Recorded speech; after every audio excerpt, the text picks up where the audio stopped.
School വിട്ട് വരുന്ന വഴി നല്ല ബഹളമാണ് മൂന്നാളും കൂടെ. അപ്പോൾ കുഞ്ചൂസിൻ്റെ അച്ചാച്ചൻ്റെ ഫ്രണ്ടിൻ്റെ വീടാണത്, ശശി അച്ചാച്ചൻ്റെ. അപ്പോൾ അവിടെ പോയി ഹായൊക്കെ പറഞ്ഞിട്ട് വരികയാണ്. ഇതേപോലെയാണ് മൂന്നാളെ അവസ്ഥ. അപ്പോഴത്തേക്ക് ഒരുത്തൻ്റെ ചെരുപ്പ് കാട്ടിപ്പോയി. ഇങ്ങനെയാണ് മൂന്നാളും ഒരേ ബഹളാക്കിക്കൊണ്ടാണ് വീട്ടിലേക്ക് എപ്പോഴും വരിക.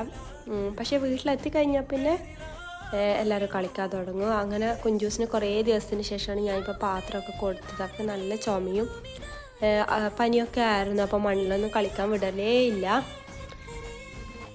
അപ്പോൾ പാത്രമൊക്കെ കിട്ടിയപ്പോഴത്തേക്ക് രണ്ടാളും കൂടെ നല്ല കളിയായി. നമ്മളും പണ്ട് അങ്ങനെയൊക്കെ ആണല്ലോ കളിക്കുന്നത്. പിന്നെ അത് കഴിഞ്ഞ് അവൾക്ക് കുറേ ഹോംവർക്ക് ഉണ്ടായിരുന്നു മലയാളത്തിൽ. അപ്പോൾ എഴുതി വെച്ചേക്കുന്നതാണിത്. അതിൽ നല്ല വൃത്തിയിൽ എഴുതി. പിന്നെ നോക്കുമ്പോഴത്തേക്ക് ആയൊക്കെ തലതിരിഞ്ഞ്. പിന്നെ അവളെല്ലാം ശരിയാക്കിയിട്ട് എഴുതി. അമ്മമ്മ അന്ന് നോക്കുന്നത് എഴുതുന്നേ. അപ്പോൾ നമ്മുടെ വീഡിയോ ഇത്രയേ ഉള്ളൂ. ലൈക്ക് ചെയ്യുക, ഷെയർ ചെയ്യുക, സബ്സ്ക്രൈബ് ചെയ്യുക. ബൈ.